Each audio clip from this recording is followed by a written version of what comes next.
page Tes Amud Aleph 9a, and we've been learning the Gemara about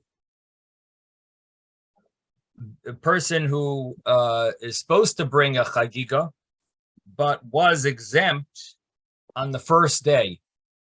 And the example was he was lame on the first day, and he got healed afterwards. And this case, it depends on how you understand the obligation of Chagiga, and according to how you understand it, it'll express itself in if this person would be obligated to do a makeup or not. So again, the person is exempt on the first day. Will he need to do a makeup on the subsequent days for the Karban Chagiga to bring this sacrifice? And Rabbi Yochanan had said that because he's exempt on the first day, his exemption causes him not to have to do a makeup because he is fully exempt. On the other hand, the other opinion, Rabbi Shaya, he says that you might have been exempt on the first day, but your obligation will kick in on the second day, and you'll be obligated to bring it on the second day. If you're better on the second day, you'll have to bring it on the second day, or if you get better on the third day, you'll be obligated to bring it. And then if you don't bring it on that day, the other days will be a makeup for the day that you're obligated to bring it. So again, Rabbi Yochanan would be more lenient, and Rabbi Shaya would be more strict. Rabbi Yochanan says once you're exempt, then there's no need for a makeup. Rabbi Shaya says that you're being exempt on the first day is good for the first day, but the subsequent days, if you're better, your obligation will kick in on those days, and then you'll have, if you don't bring it on that day that you're obligated, you will be able to need to do a makeup, a substitute for missing out on the day that you're fit to bring the sacrifice. So that was the machlokes Rabbi Yochanan and Rabbi Shaya. And the Gemara is the Gemara is uncomfortable with Rabbi Yochanan's view based on the fact that he seems not to be consistent in other areas of the Talmud. So in other words, Rabbi Yochanan here seems to be promoting this idea that if you're exempt, you're exempt, and there's no need for a makeup. In other words, being exempt makes you're fully exempt, means that you're totally have no obligation now. You're finished with, your obligation did not kick in at all. Now, if that's true, that's Rabbi Yochanan's view, we have a problem because there is a case of a Nazir where we need to know this. Does the obligation kick in at a time when you can't fulfill it, or is it considered like you have no obligation at all? In other words, Rabbi Yochanan here says if you can't fulfill your obligation because you're lame, your obligation doesn't kick in at all.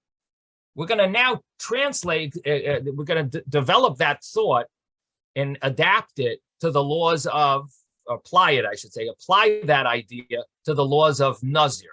So let's pick an example by Nazir. What happens when a Nazir, a person who prohibits himself from wine, from taking a haircut, and from becoming tamei, impure, by going to a funeral or being near a dead body, going to a cemetery. So he prohibits himself from all these items, these three things, and he's called a Nazirite, a Nazir. And it has an element of holiness to it. It's interesting because a Nazir has it's sort of a paradox. On the one hand, he's considered holy. On the other hand, he has to bring a sin offering. And one of the reasons for the sin offering is because he's prohibited himself from matters that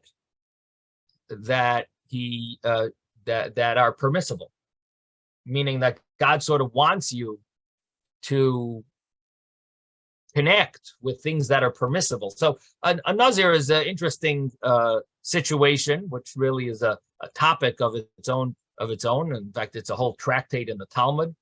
And the Talmud does talk about, is a Nazir a chayte, or a Nazir is kadosh? Is he a sinner? Is he holy? But he seems to have this paradox where he's sort of a little of both.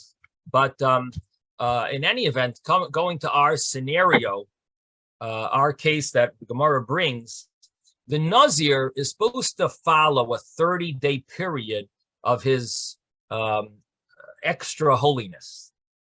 But what happens if he becomes tamei? He's not supposed to become tamei. He's not allowed to go to a funeral or go to a cemetery, or probably shouldn't even go to a hospital because there might be someone might die there or whatever. But what happens if he's somewhere and someone dies right near him? And so he now became tamei.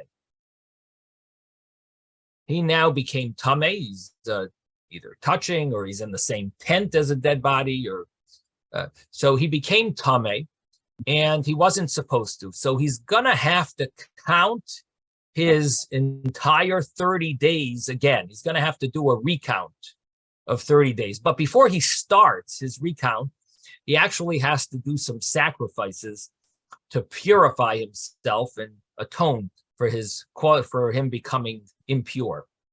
So it says he brings either 2 turtle doves or 2 young pigeons, and he also has to bring a guilt offering. So he's got some sacrifices he's got to bring. He's got to count 7 days. He's impure. He's touching a dead body, and we know if a person touches a dead body, in order to purify themselves, they need to be sprinkled with the kara aduma, the ashes of the red heifer. The water is mixed with water, so he's got to have that sprinkling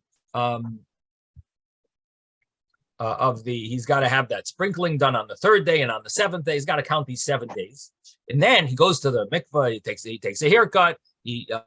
And he has to now, on the 8th day, he brings these sacrifices, and then he starts recounting his 30 days. So he's got 7 days of atonement, we'll call it that, 7 days of purification. And then he's got his another 30 days. He's got to now really do his Nazir vow. He's got to fulfill his Nazir vow. So the question the Gemara has is a complicated one. What happens if he is in the midst of his purification and he becomes tamei a second time? So counting 7 days, obviously he's going to need to count another 7 days because he's impure from a dead body. He's got to count another 7 days. There's no question about it. But what about the sacrifices? Can he kill 2 birds with 1 stone? Can he bring just 1 set of sacrifices? Or is he going to need to bring 2 sets of sacrifices? So if we consider him that he's still tamei, he's impure, and he's still impure from the first impurity, and he never really became obligated in the new sacrifices. So he became impure a second time. It's really continuation of the first impurity. So he should not have to bring more sacrifices. But what happens if he already finished his purification process, and he's now sort of all done? He's ready to bring the sacrifices even. He's on the 8th day. So if he's on the 8th day already, and he's obligated to bring his first impurity sacrifices, and now he becomes tamei, And so we're going to push everything off for another 8 days, 7 days of purification. And then the 8th day, he's going to bring the sacrifices. In that scenario, we would say that, you know what? He was obligated to bring his sacrifices for the first impurity. And then he became impure a second time. He's going to have to bring new sacrifices for his second impurity. So that would be logical. Why? Because he was impure. An obligation of bringing sacrifices applied to him already, because it's the 8th day of his purification. He's on his way to the temple, to the Beis Hamikdash, to bring his sacrifices for becoming impure. And on the way, he becomes impure a second time. So what he needs to do is count another 7 days, go to the mikvah, have the sprinkling on the 3rd day, and on the 7th day, go to the mikvah and take a haircut. And then he can bring his sacrifices on the 8th day. He would need to bring 2 sets of sacrifices now. Number one, he's got to bring the previous set of sacrifices in order to fulfill his first impurity. And now he's going to have to bring a second set of sacrifices to cover for his second impurity. So that all makes sense. But now it gets a little harder. What happens if he becomes impure on the night of the 8th day, the night before the 8th day, I should say? In this scenario, it's a little gray. Why is it gray? Because on the one hand, his obligation kicked in already. He already did the 7 days of purification. So he's obligated to bringing the sacrifices for the first impurity. So he has on him, on his shoulders, an obligation to bring sacrifices. But you can't bring sacrifices at night.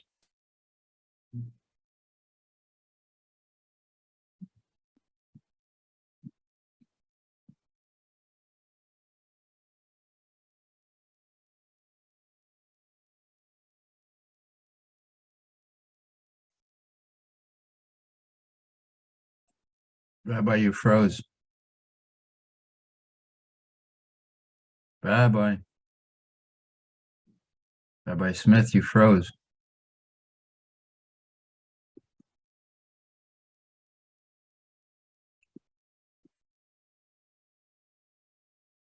Rabbi?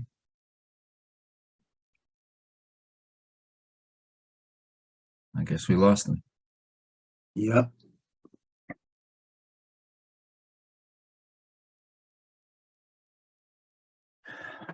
Yeah, he went dark, but he made you the host, Ezra. Oh, he's back. No, I hope not. Like your background better than the previous one with a bridge. Yeah, he's in the tropics now. Yeah, I mean, not exactly Panama, but close enough.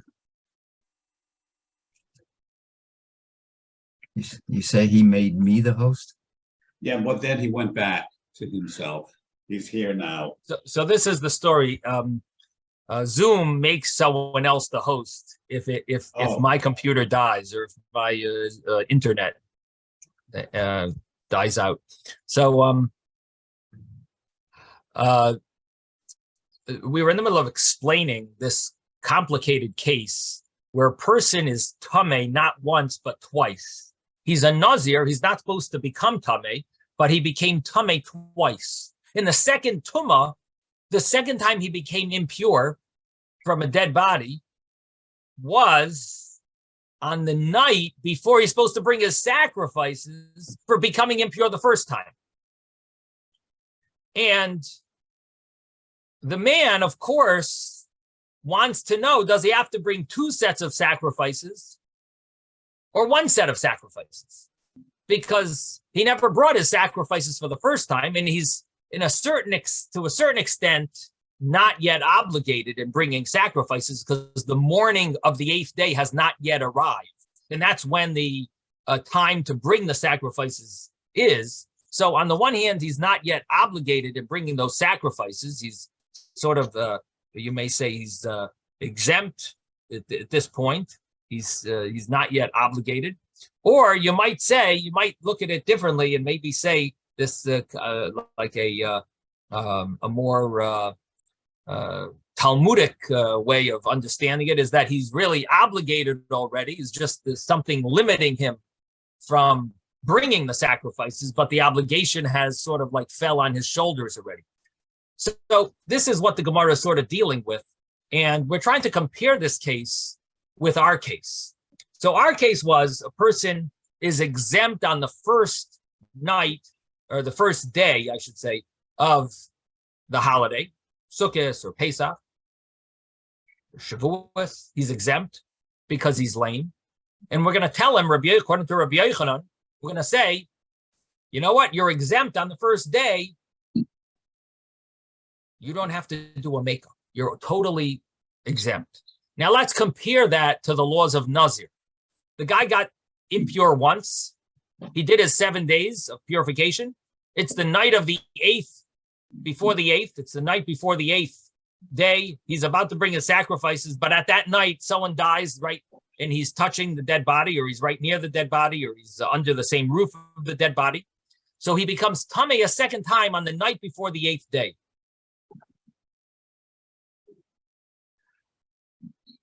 So if we say Rabbi Yochanan's logic that he's not yet obligated to bringing the sacrifices, so he's still in a category of tumah, meaning that the obligation of bringing the sacrifices has not kicked in yet. He's exempt. The obligation will fall upon him tomorrow. Tomorrow morning is when he's going to be obligated to bring the sacrifices. Today, he's not yet obligated to bring those sacrifices. And now he becomes impure a second time. It's the night before the 8th day. So he's not obligated to bring the sacrifices. He's now becomes tamei. He's going to have to count another 7 days. And now we want to know, does he bring a second set of sacrifices, or is one set of sacrifices enough? We should say, well, Rabbi Yochanan says he's not yet obligated in bringing the first set. So let's just combine the two impurities and say he was not yet, he didn't yet finish his first one. So he can really just get away with bringing one set of sacrifices. So that's the Gemara's logic, and it doesn't seem to fit with what Rabbi Yochanan says, that he should bring two sets of sacrifices. So let's read it inside the Gemara.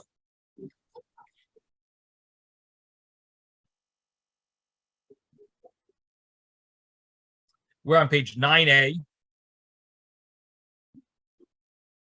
We're at the bottom of the page.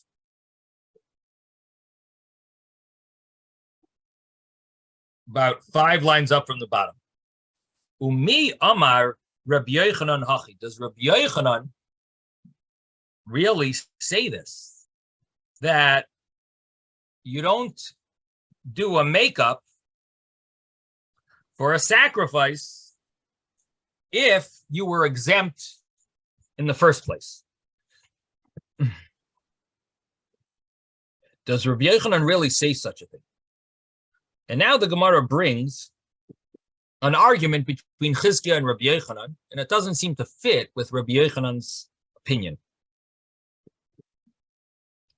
V'ha'amar Chizkiah, doesn't Chizkiah say, Nitma bayoim, if a person became impure on the 8th day, maybe, again, he's tamei once already. He's now done his purification for the first tumah, first impurity. On the 8th day, he's about to bring his sacrifices. He didn't bring them yet. And he becomes impure a second time. Again, he's a Nazir. He's not allowed to become impure, but now he's transgressed this obligation or vow of his twice. He became impure once. He's almost purified from it. It's the 8th day. He's about to bring his sacrifices, series of sacrifices. He didn't bring them yet. And now he becomes impure a second time. And Chizkiah says, if you became impure on the 8th day, a second time, maybe you got to bring 2 sets of sacrifices. You got to bring a set for the first. Maybe he's got to bring these series of sacrifices for the first impurity, And of course, he's got to bring for the second impurity, but he's got to bring both, basically. And of course, that's logical because he became obligated in bringing for the first sacrifices, for the first impurity on the 8th day morning. It already fell upon his shoulders, such an obligation. And now he became impure a second time. So we're going to say, yeah, you got to bring another set of sacrifices for becoming impure a second time. It's logical. What happens, Balayla? What happens if he becomes impure at night? And this is the night before the 8th day. So it's a little gray, as I mentioned, because at night, on the one hand, you finished your series of purification, but you didn't bring the sacrifices, and you can't bring the sacrifices until the morning. So can you get away with bringing one set of sacrifices? Are you still in a category of not being obligated to bringing sacrifices yet, and you will be able to, next impurity will continue this impurity and continue from this impurity, and you'll get away with bringing one set. So Balayla, if a person became impure the night before the 8th with his second impurity, Einoi Mevi, he does not have to bring a set of sacrifices for his impurity because he never really left the first impurity, because he never was obligated yet in bringing sacrifices yet. It's the night. The night he was exempt, so to speak, from bringing the sacrifice until the morning. And since he's exempt, he never became obligated to bringing the first sacrifices. It won't kick in until the morning. And now he became impure a second time. So this impurity is not considered a second impurity. And, you wouldn't need to bring a second set of sacrifices for it. He's still continuation of the first impurity.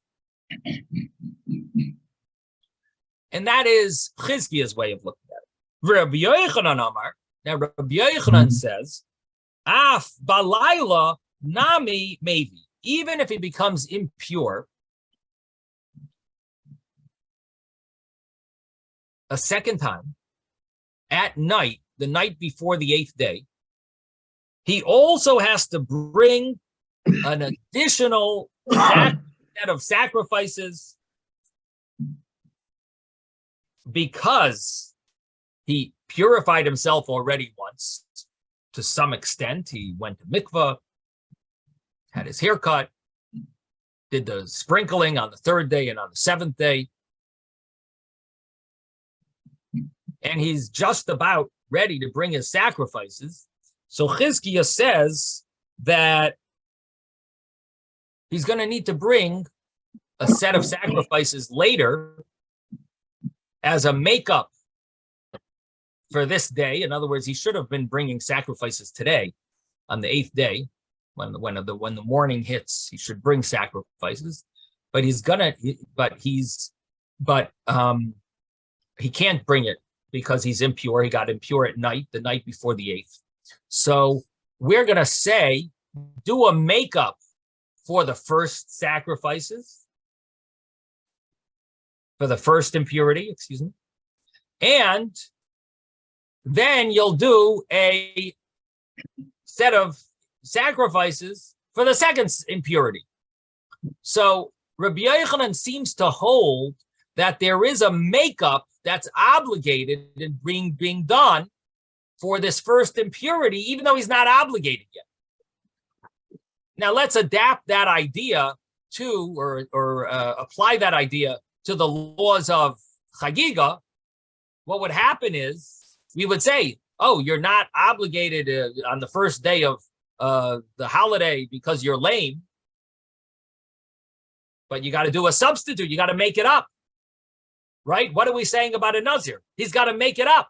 You were supposed to bring a sacrifice, but it's the night. You don't have to bring a sacrifice yet. It's not until the morning. It doesn't matter. You are going to be obligated to bring a sacrifice. Do a makeup when you finish your second impurity. Do a makeup for this sacrifice that you're missing out on today.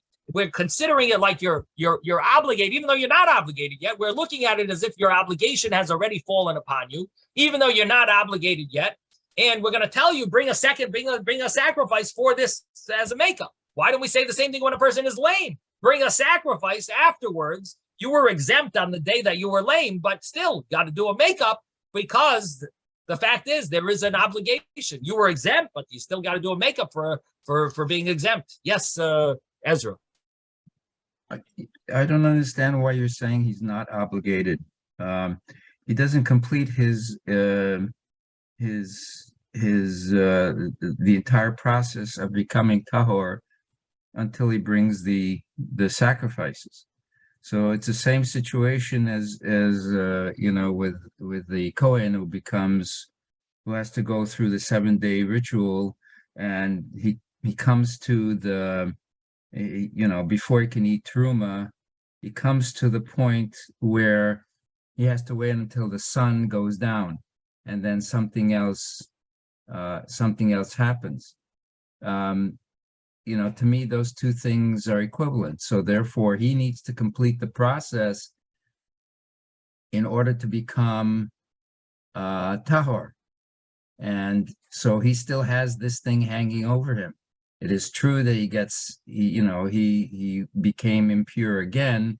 And so therefore, he needs to, that's a new process altogether. And he has to bring go through the entire process and become tahor again and bring sacrifices again. So to me, it's otherwise, why not just wait the next day and say, okay, go dunk, and then it's like the 7th day of the previous situation. Wait until the following day and then bring sacrifices, and you're done. So the fact of the matter is you're restarting the clock.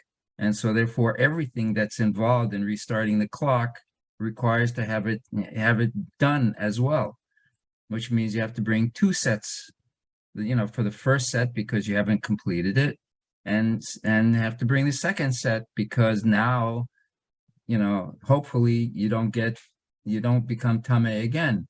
And so to me, there's, it's not, he's still obligated. He just couldn't finish it. So let's take a look at Chizkiah. Chizkiah had said if a person became impure at night, he's going to get away with 1 set of sacrifices, right? That was Chizkiah's view. Right. Now, both Rabbi Yochanan and Chizkiah will agree that if he becomes impure on the 7th day, or on the 6th day, or on the 5th day, if he becomes impure on any of those days, he gets away with 1 set of sacrifice. Why is that? Why? Why is he getting away with 1 set of sacrifices? He became impure twice. He hasn't completed, per se, the entire process. Right. Okay. So he hasn't completed his process. He's still impure. So he got another impurity. It's the same thing. He's basically impure. He never became pure again. So there's no reason for him to have to bring 2 sets of sacrifices. But I think the 8th day is very different in this situation. Right. Here he became... So both these opinions hold that on the 8th day, if he becomes impure on the 8th day before he brought his sacrifices, but he's obligated in bringing those sacrifices on the 8th day, everyone agrees that he will need to bring 2 sets of sacrifices. The issue here is the night before the 8th day. Now, the night before the 8th day, it's a little gray. It's, on the one hand, he has done a complete purification process, but he didn't bring the sacrifices yet. And he can't bring the sacrifices yet, but the obligation of bringing the sacrifices, in a certain sense, haven't kicked in yet because they only kick in the morning. On the other hand, maybe they did kick in yet, and night is not a time for sacrifice. There might be ways of understanding it that are different. But the bottom line is that he has, the way Rabbi Yochanan is looking at it, in the laws of Nazir is that he's not obligated in bringing the sacrifices yet. So you could look at him as a term called exempt. And yet we are going to claim that he does have to do a makeup for this sacrifice when he's able to bring it, which would be after he purifies himself from the second impurity. So he's, on the one hand, he's not really obligated in bringing the sacrifices yet because it's not day yet. So you could call him exempt, which would mean that he's still not obligated in the sacrifices for the first impurity. And there's room to say that you should say the opposite, that if he's exempt, he should be the second impurity should be a continuation of the first impurity, because the first impurity's sacrifices obligation has not kicked in, and therefore it would be a continuation afterwards. And instead we say, no, you're exempt, but you still have an obligation on you.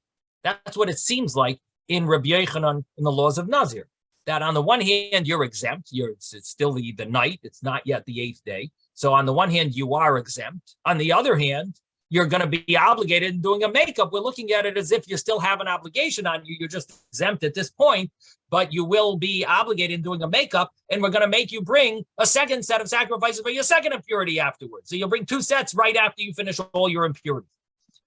That doesn't seem to fit with the way he looks at Chagiga, that, oh, you're lame, you're totally exempt. No, why don't we say by Chagiga also?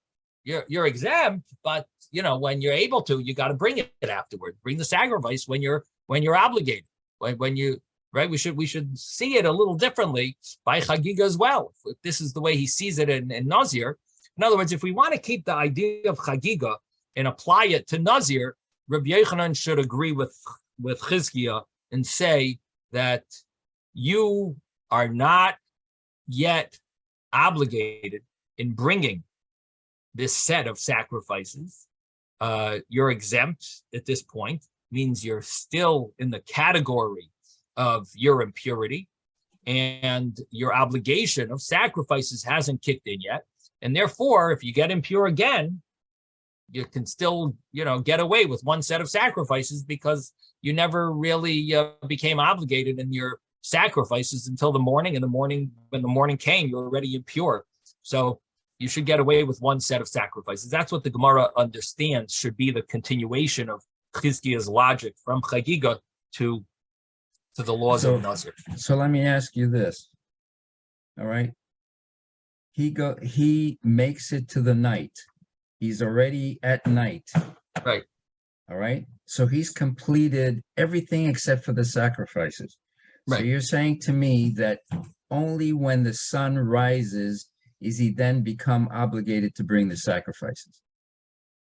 That's what you're saying to me. Right. In other words, he can't bring them until the morning, until dawn or sunrise. Right. Even though he's completed everything, and that obligates him to bring the sacrifices. Well, that's when the obligation kicks in.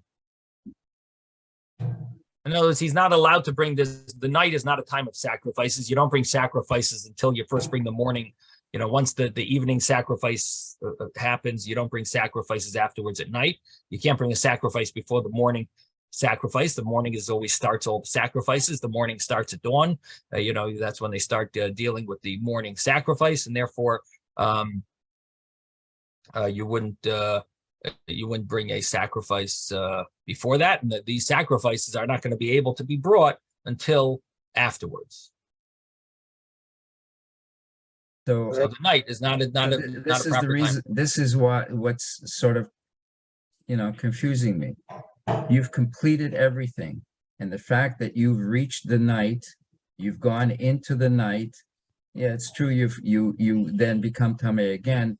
The fact is that the fact that you've reached the night of the 8th day, therefore you have completed everything for the first set of, for his first period of Tumah that he's gone through. So therefore, from my standpoint, it would be that he now has become obligated once the sun rises to bring the sacrifices. Yeah, when the sun rises on the eighth Right. day. Right. But the fact is, you've completed everything up until that point. It's the same thing as the Kohen who gets to the point where he's done everything, except he has to wait until the sun goes down before he can eat truma. But let's talk about the Kohen for a moment. So what happens? The Kohen becomes impure. So there's two things. One is the Kohen wants to eat truma. The other is the Kohen wants to be able to participate in the Beis Hamikdash and eat sacrifices and so on.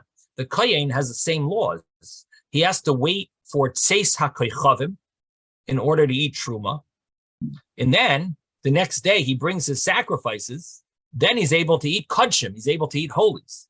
He has to wait also until the morning to eat holies. He's also like in a limited format. He's first he's a Tvul Yom, then he's a Mechusar Kippurim, he's called. He's missing his atonement. So he still needs to do his atonement in the morning in order to be able to eat from the sacrifices. So there is a similarity. In other words, the Kohen has similar laws as the Nazir in that sense, that you wait till you bring the sacrifices to be back to norm, fully back to norm. So Ben, yes. Yeah, I wanted to say I have a problem with that because in the morning when the sun rises, he's tameh. How is he going to bring the sacrifice? No, so he needs to substitute it when he finishes the whole second. Oh, but he became period. He become tameh. He can't bring sacrifices because he's tameh from the second period. From the second period, so he has to wait a week, and he brings both. He waits a week and he brings both sets. Oh, okay. According to the other, he only brings one set. Right, but we're talking about Rabbi Yochanan because we're trying to fit Rabbi Yochanan with his other opinion. Chizkiah is the alternative view, which cannot bring a sacrifice. Right, if he's impure, he can't bring it. But the question is, will we look at him as that he's obligated to bring it now, and then cause him to have to bring two afterwards, or do we look at him as if he's exempt now, and he only has to bring one later? I would say is exempt if he cannot bring it. And therefore he should only bring one later. Right. Okay. So that's sort of the Gemara's question, the way you see it. Yeah. That's what the Gemara is thinking of Rabbi Yochanan. If you're exempt, you're really not obligated. You're still in your category of your first impurity. And now you became impure a second time. Basically, you never finished completely. Yeah. And then you'll just bring one set of sacrifices later. At the end. That's what the Gemara is thinking Rabbi Yochanan should hold. So the Gemara answers and says, Amar Rabbi Yirmiyah says, Shani Tuma, impurity is different from other exemptions. The exemption of impurity is different. And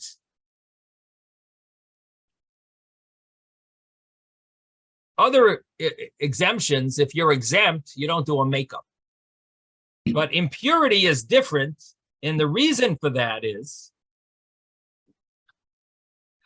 the yesh lo tashlumin b'Pesach Sheni.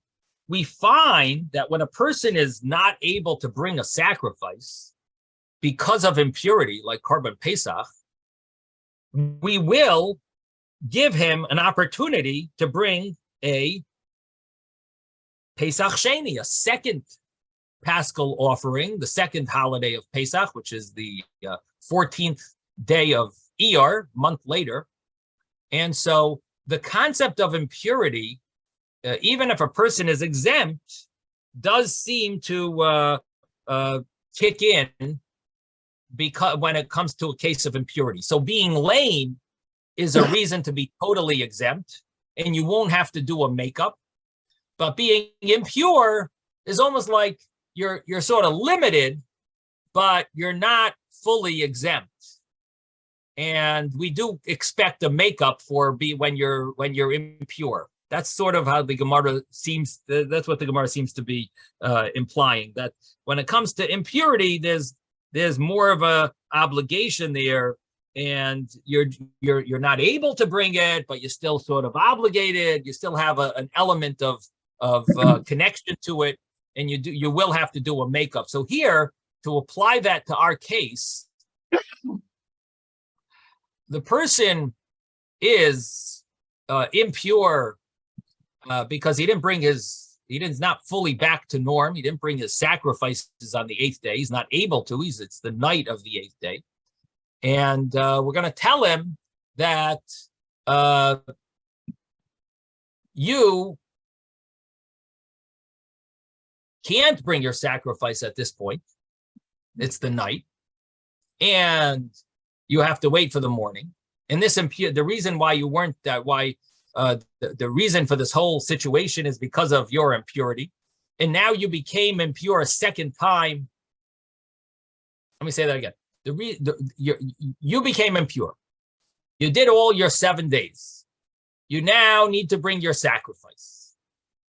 You have to wait for the next day. You became impure a second time now. You became impure a second time now. You can't bring it on the 8th day because you're impure a second time. Okay, you can't bring it now. But you'll have to bring it when you are able to. Oh, you want to tell me you're exempt? The exemption doesn't work when it comes from impurity. Your exemption would kick in if you were really exempt. But your exemption here is based on your impurity. And when it comes to impurity exemption, we tell you you're going to have to do a makeup. So your obligation will still really be there, and you'll have to do a makeup when you're able to. You will have to do a makeup. In our case of lame, in the case of a person is lame and he's exempt from going to do the Chagiga, we'll tell you you're totally exempt. You don't have to do a makeup. So what does this really mean? So Taisus gives us an interesting point. He says, what happens if you are impure on the first day of Sukkot? You can't bring your sacrifice.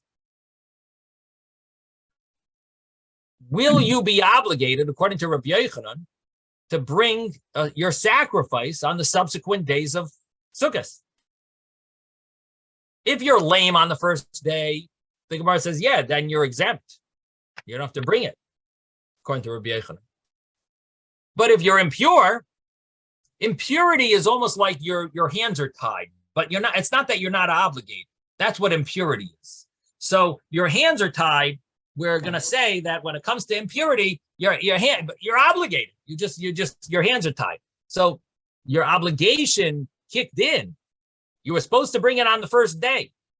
Your hands were tied. Okay, bring it on the subsequent days. Your obligation, you need to do a substitute because you had an obligation. Here also, the way the Gemara understands it is that on the in the case of Rabbi Yochanan, where the person became impure a second time on the night of the night before the 8th day, so we're going to tell him you're obligated to bring a sacrifice. Your obligation is there.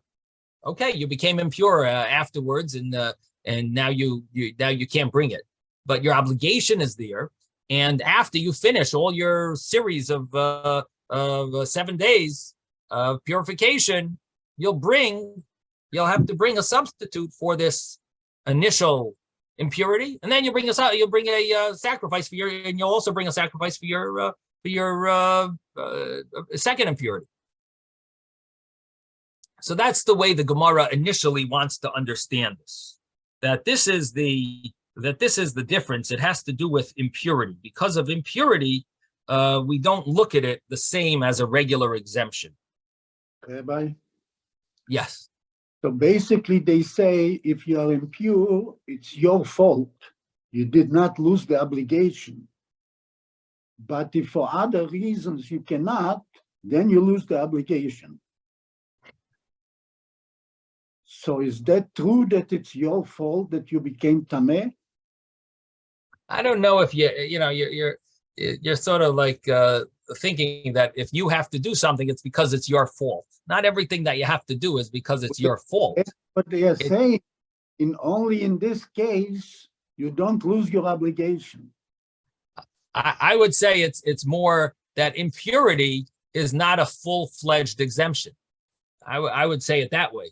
That impurity is like a limit. You're sort of you're in a limbo. You're locked in. What?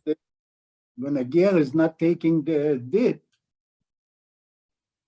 he's not becoming Jewish. He's tameh or whatever. He's a ger. Yeah. So why is there a difference? If you're missing one part of whatever it is that you need to do the korban, it's not your fault. It has nothing to do with fault. Bringing a korban doesn't mean you did some sin. The fact is that you were impure. You couldn't bring your Chagiga sacrifice. But we're going to tell you that you were still obligated in bringing it. If you were not impure, you would also be obligated in bringing it. So you can't say it has something to do with your fault. But if you were lame, you're fully exempt. Okay. You get what I'm saying? You were obligated to bring the Chagiga anyway. Yeah. You became impure. Okay. Are you fully exempt? No. You would have been obligated if you didn't become impure, and your obligation really stays upon you. You just are sort of like tied down for one day or for how, because you're impure until you become pure. Yeah, but now that it doubles, now you have to bring 2 korbans. Now you're jumping to the case over there. Okay. Yeah, the case of the Nazir. Okay. Case over there, why do they double your responsibility? Just but it's because not that. pay at the time that you still did not pay. Again, over there is also it's a technical issue. It's a technical issue. It's not your fault or not fault. It's a technical thing. Did you have an obligation to bring that first sacrifice already? Yes. Or didn't you? If you did already, then this new impurity is a new impurity. If you didn't have that obligation to bring it yet, then the new impurity is a continuation of your old impurity. But when you got tameh the second time, you could not carry out your first obligation. You just couldn't. Right. Doesn't mean that you should be exempt. A man has 2 children. He's got to pay child support. Yeah. But the first child that he had, he wasn't able to because he was, he was sick. So when he gets better, should he pay for the child support for the first one also? You know what I mean? Now he's got to pay up for everything. Now he's all better. Let him pay up. He's got to pay for the first one and the second one. I don't know if it's a good example, but I'm just saying, why shouldn't he kick in now? He was obligated before. He couldn't do it. What? It's a good example. Okay. So the Gemara says, the Gemara has a little problem with this statement of about Pesach Sheni. The Gemara says, Maskefla Rav Papa asks a question on this answer that Hanicha, this fits well. Laman de Amar, according to the opinion that Pesach Sheni is a Tashlum Derishon. We just turned the page. We're on page 9b. This fits well, according to the opinion that Pesach Sheni is a Tashlumin Derishon. It is a makeup for the first sacrifice. First Pesach, excuse me. Let me say that again. Hanicha Laman de Omar, this goes well, according to the opinion that Pesach Sheni, that the second Pesach is a Tashlumin Derishon, it is a makeup for the first Pesach, that if you missed out on the first Pesach, so you have an opportunity to bring a korban for that you missed out on, and you bring it on the second Pesach. And then we see that even though you were exempt because of impurity on the first one, you do makeups for impurity exemptions. You don't do makeups for lame exemptions. If you were lame and you were exempt from Chagiga, let's say, you don't have to do a makeup. That's the way the Gemara understood it.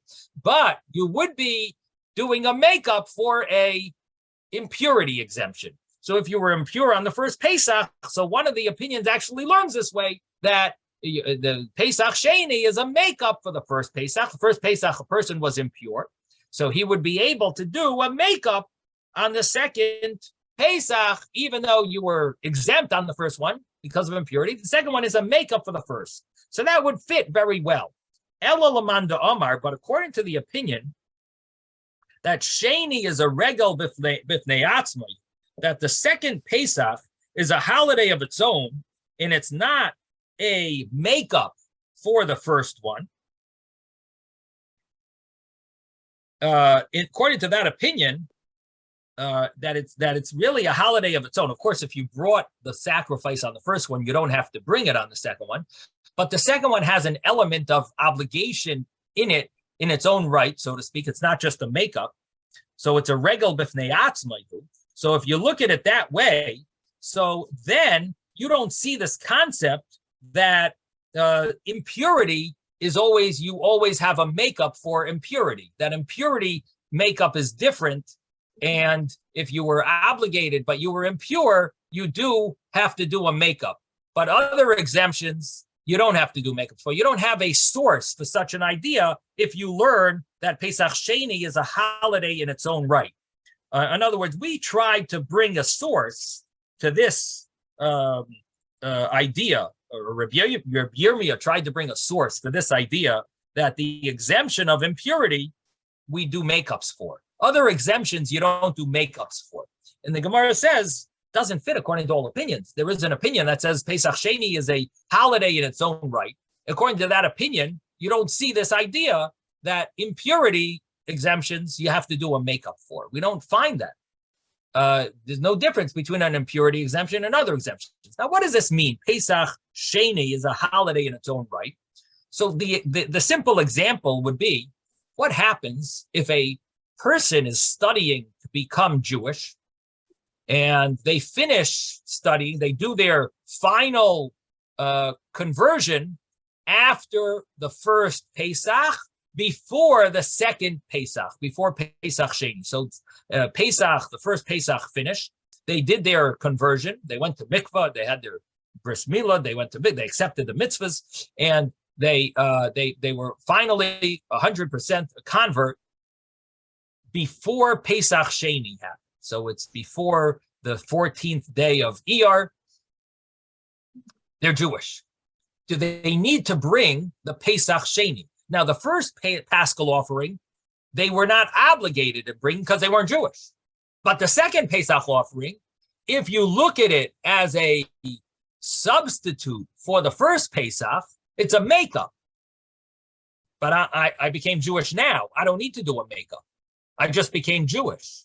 Do I need to do a makeup for the first one? I wasn't Jewish on the first one. I don't have to do a makeup for the first one. But if you look at the second Pesach as a holiday in its own right, then you would say, oh, I need to bring a Paschal offering on the second Pesach because I'm now Jewish. And the second Pesach came up, and I never brought it on the first, for whatever reason, I never brought it on the first Pesach. It's not a substitute. It's now whoever doesn't bring it on the first brings it on the second. And this is a holiday called the second Pesach. I have to bring a sacrifice. The same thing would apply to a child. A child becomes an adult in between Pesach, first Pesach, and the second Pesach. So would that child now be obligated in the Korban Pesach for the second Korban Pesach? And that would be another example. So this would be the argument in that Gemara about if the second Pesach is a holiday in its own right, or is it only a substitute? And based on that, if it's a either how we based on that argument, we either have a proof that the law of impurity, the exemption of impurity, requires a substitute. We would have a source, or if you learn the other way, you don't have a source, because the fact that you didn't bring it on the first one doesn't mean that you need to do a makeup on the second one.